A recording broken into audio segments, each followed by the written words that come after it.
Aujourd'hui, nous allons vous parler du monument aux morts de Taverny. La commune de Taverny possède un monument en mémoire des enfants de Taverny morts pour la France. Il se situe au centre du cimetière de la Forêt, derrière l'église.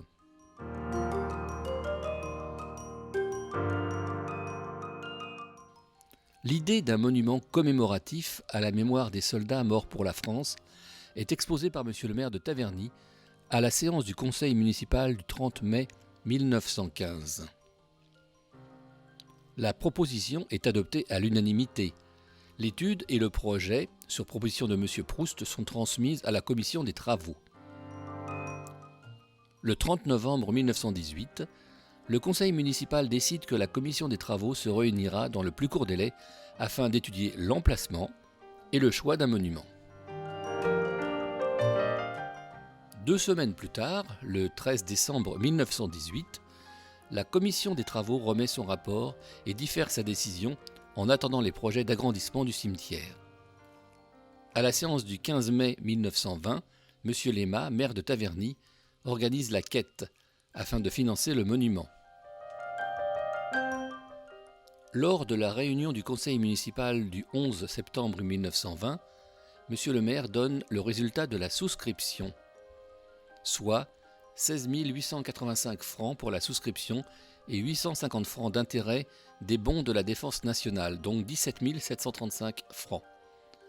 Et le 14 avril 1923, M. le maire informe le Conseil que M. le ministre de l'Intérieur a attribué à la commune de Taverny une subvention de 1 280 francs pour le monument aux morts, soit au total 19 015 francs.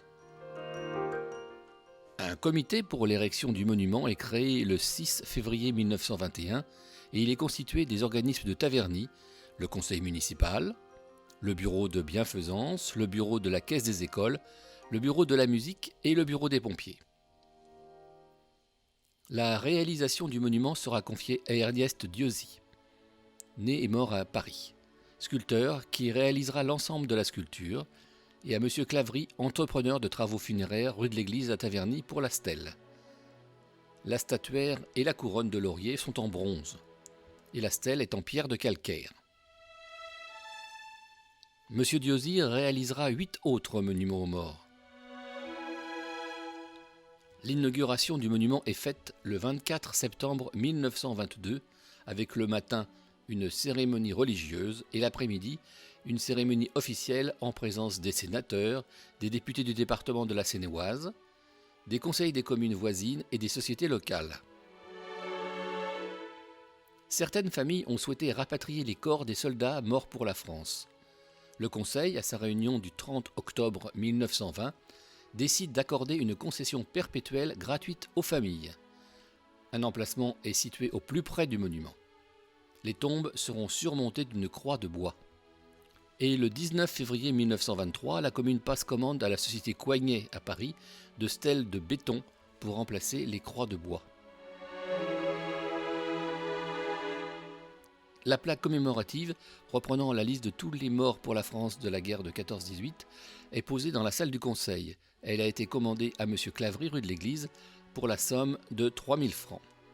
Depuis l'inauguration de ce monument, la population, les élus, les sociétés locales se retrouvent lors des dates anniversaires pour honorer les enfants de Taverny morts pour la France. Voici un petit film reprenant une cérémonie lors du congrès des anciens combattants de Seine-et-Oise qui a eu lieu le 18 mai 1947.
de nos jours, la population continue d'honorer les enfants de Taverny morts pour la France.